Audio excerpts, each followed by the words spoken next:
बोलो श्री कृष्ण भगवान की जय। श्रीमद्भागवत महापुराण की जय हो। श्रीमद्भागवत महापुराण में 15वां अध्याय दैत्यराज बलि द्वारा स्वर्ग पर विजय। राजा परीक्षित ने पूछा, मुनिवर, श्री हरि तो सबके स्वामी हैं, फिर उन्होंने दीन हीन की भांति राजा बलि से 3 पग भूमि क्यों मांगी? बलि से सब कुछ मिल जाने पर भी उन्होंने उसे क्यों बांधा? कृपया वह वृत्तांत सुनाने की कृपा करें। हमारे मन में उसे सुनने की बड़ी जिज्ञासा है। श्री सुखदेव जी ने कहा, राजन, जब इंद्र ने दैत्यराज बलि को पराजित करके उनकी सारी संपदा छीन ली और उनके प्राण भी ले लिए, तब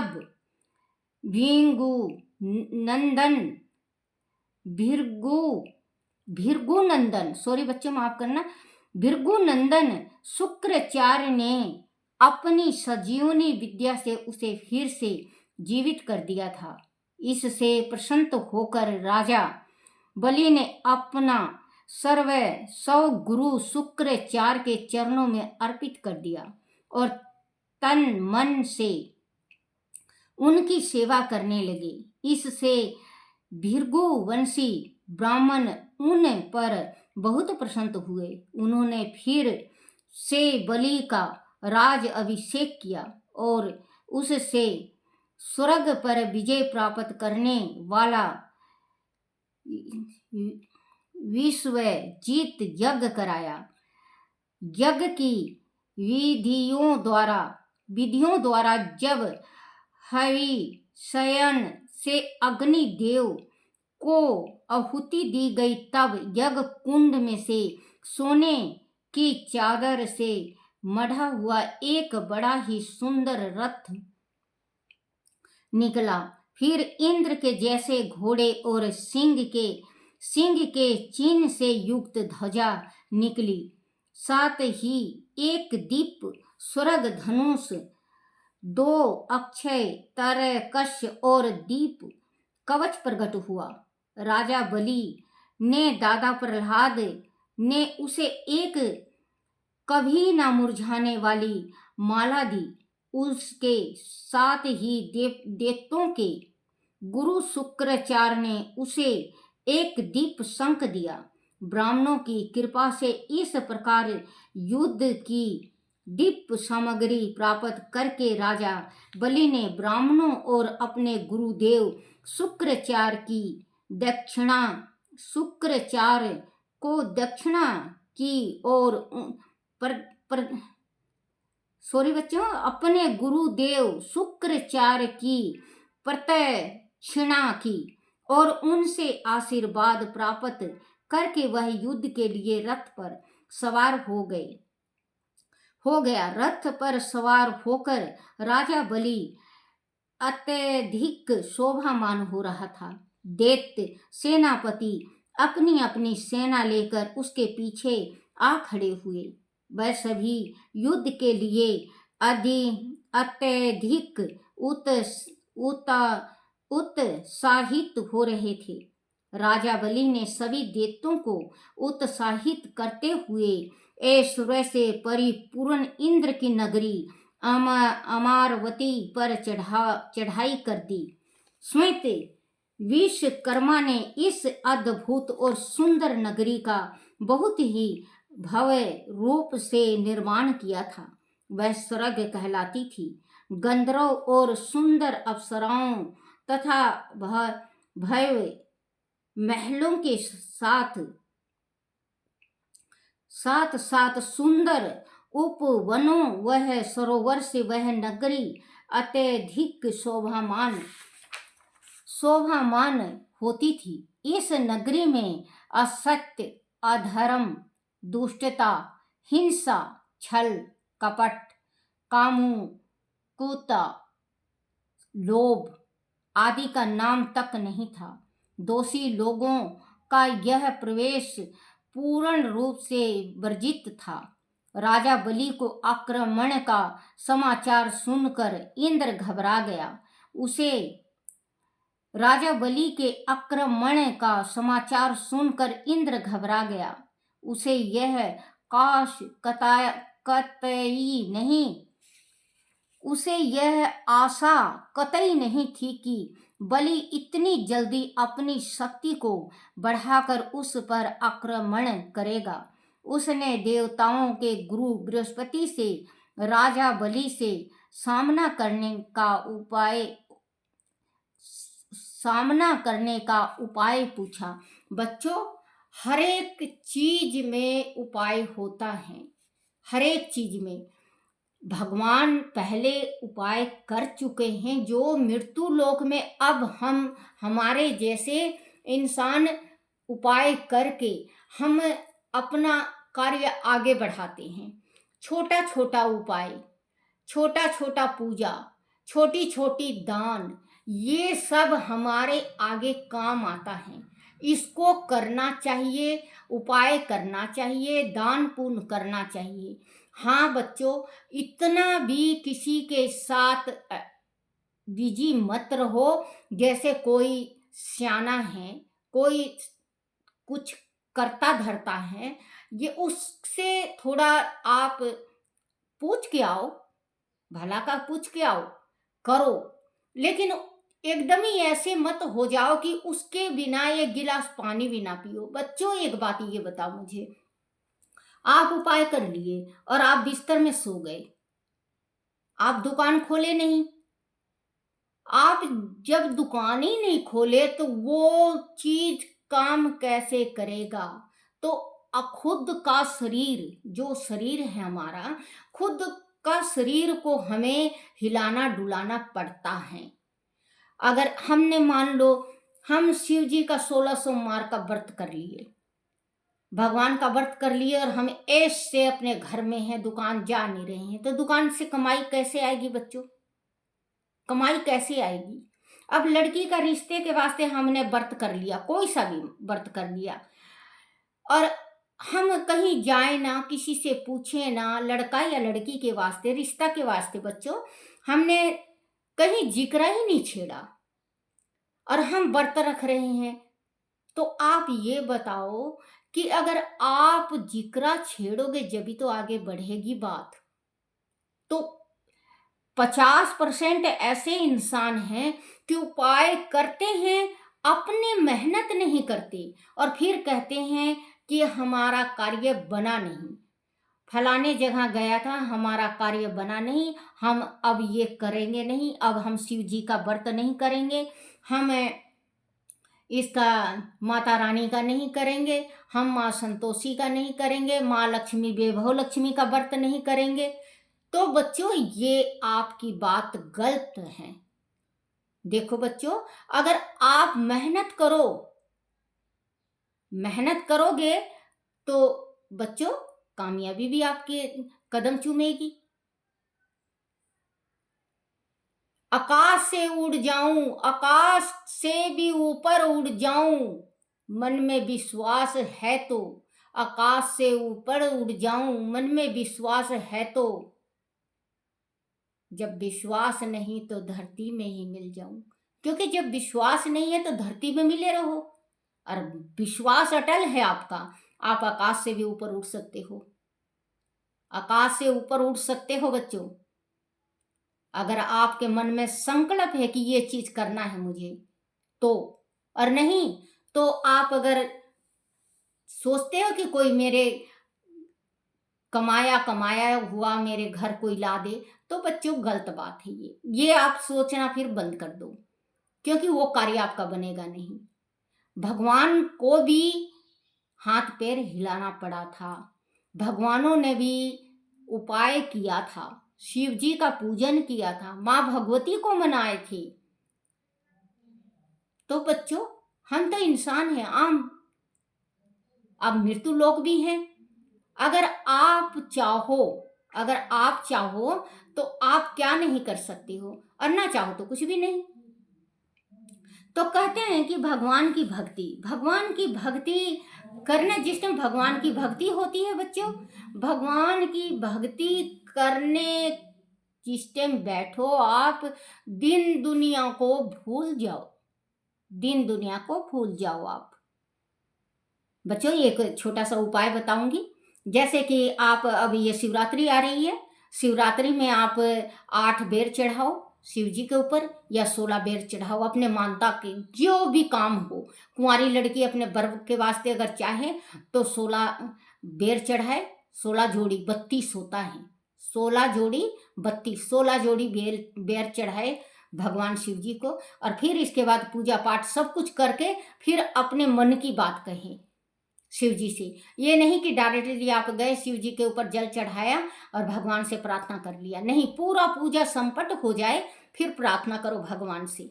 भगवान से फिर प्रार्थना करना चाहिए कि परमात्मा, मैं, मुझे इस चीज़ की ज़रूरत है, आप मुझे ये चीज़ करो। और जैसे कि शिव जी की शादी है इसमें शिवरात्रि में, तो धूम धड़ाके से आप उनके शिव पार्वती का कपड़े भी पहनाओ, नंदीश्वर का, कार्तिक का, गणेश का। तो बच्चों बहुत अच्छा होता है, ये छोटा छोटा उपाय करोगे आप तो बहुत अच्छा होता है। और एक बच्चों, जैसे आपका कार्य नहीं चल रहा है, आपका कार्य नहीं चल रहा है, तो आप 8 दाने चावल, 8 दाने चावल का लो, और 8 दाने काली मिर्च का लो, और 8 लौंग, 8 इलायची, और मिलता हो तो 8 धतूरा का बीज लो, धतूरा का बीज 8, और भोलेनाथ के पास ले जाओ, कटोरी में डालो सारा चीज, और भगवान के आगे रखो और प्रार्थना करो परमात्मा से कि मेरा कारोबार नहीं चल रहा है, या मेरा मतलब कुछ भी हो, घर की बीमारी हो, कोर्ट कचहरी का हो, ये हर एक मनोकामना का होता है बच्चों।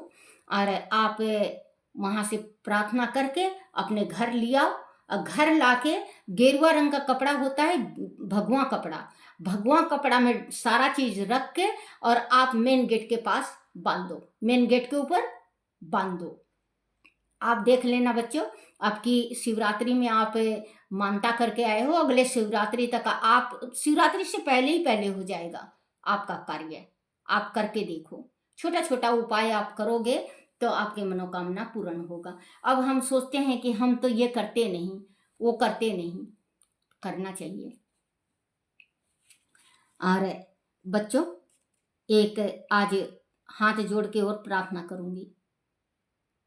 कभी हमारा जमाना था, अनपढ़ थे हम, अनपढ़ हम थे बच्चों, लेकिन हमारे अंदर माँ बापों ने जो कहते हैं कि अपने देखे माँ घर बाप घर, करे आप घर, तो माँ बापों ने ज्ञान दे रखी थी कि बेटी ससुराल जाओ तो सबसे पहले उठो, सारे घर की सफाई सुफाई करो, और फिर इसके बाद नहा के रसोई संभालो। तो हमने वही गांठ बनाया था, रसोई हम नहा धो के संभाला करते, और चाय बना के फिर हम भोग लगाया करते, माँ अन्नपूर्णा का और अग्नि माता का। भोग लगाने के बाद पितरों का, जैसे अग्नि देवता, सूर्य देवता, चंद्रमा देवता। और बच्चों फिर इसके बाद हम चाय बना के छान के और भोग भाग लगा के हम उठाते, या उठे हुए होते तो हम इकट्ठा ही चाय पीते, इकट्ठा ही चाय पीते, हम सारे जने इकट्ठा ही चाय पीते। जैसे हमारे शर्मा जी थे, नहा धो के अपने पूजा पाठ करके, और मेरी सास थी, सास भी मेरी नहा धो के पूजा पाजा करके माला फेरा करती गुरु का, गुरु ने जो वो दे रखा था मंत्र उनका। और फिर हम चाचू पी के, और फिर हम अपने गाय थी हमारे पास, गाय का कोठा साफ करते सारा, और जो गोबर होता, गोबर मेरी सास पात के आती, इधर हम खाना तैयार करते।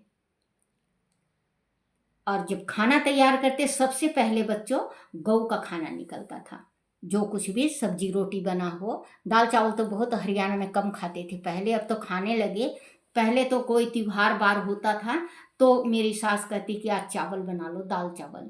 और हमारे छत्तीसगढ़ में हम दाल चावल रोज खाया करते, लेकिन हमने कभी भी ये नहीं कहा बच्चों कि हमें दाल चावल चाहिए, हम रोटी नहीं खाते। देखो जैसे हमारे गृहस्थी में बनती, हम ऐसे प्रेम से खाते, बहुत प्रेम से खाते।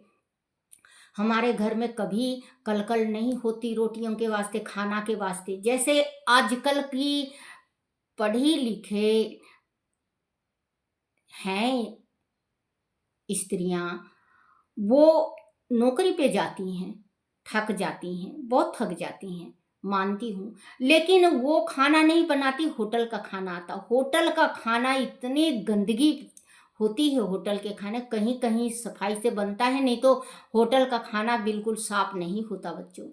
तो क्योंकि अगर आप लहसुन प्याज नहीं खाते तो लहसुन प्याज जरूर मिलेगा, क्योंकि लहसुन प्याज होटलों में जरूर मिलेगा। और मांस मट्टी भी बनाते हैं, उसी कड़छी में उसको मिला देंगे, उसी में दाल मिला देंगे, उसी में, तो ये सब घसड़ पसड़ हो जाता है। पहले के लोग कहते थे बच्चों कि भगवान की भक्ति थी। एक बात ये सोचना, देखो बच्चों हाथ जोड़ के प्रार्थना कर रही हूँ, बुरा मत मानना। आज मैं पुराना जमाना की बात थोड़ा सा बताऊंगी आपको। तो पहले जमाना के कहते थे छूत पात, छूत पात होता था ना बच्चों, बहुत ज्यादा होता था। तो उन लोग निभाते थे भी, उन लोग निभाते थे, दोनों पक्ष निभाते थे, एक पक्ष नहीं दोनों पक्ष निभाते थे।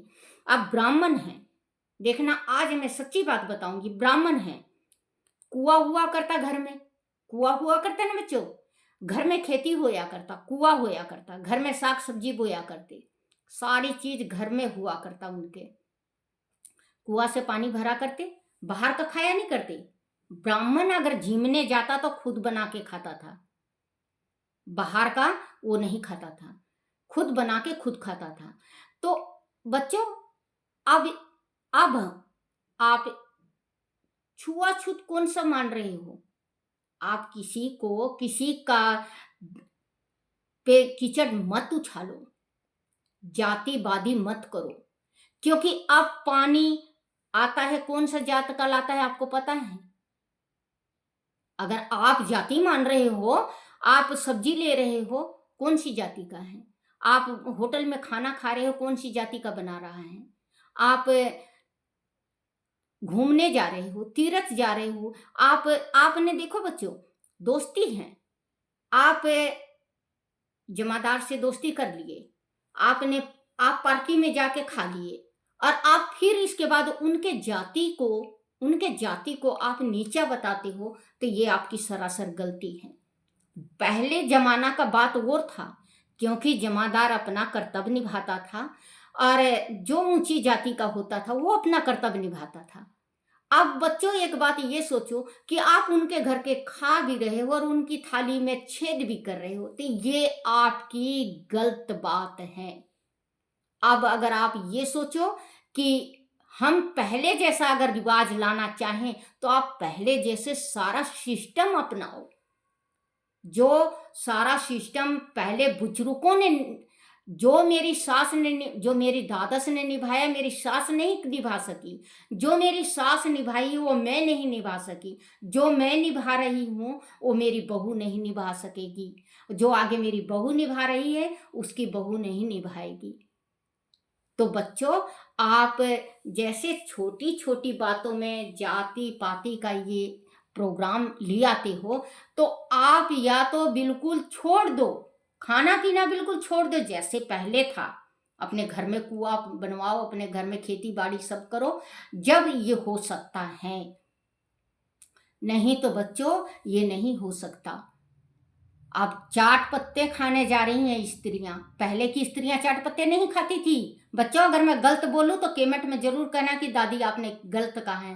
पहले की औरतें घर में खाया करती खाना, घर में खाया करती, और 4 बजे बाहर घूमने जाया करती पोटी करने, 4 बजे सवेरे उठ के।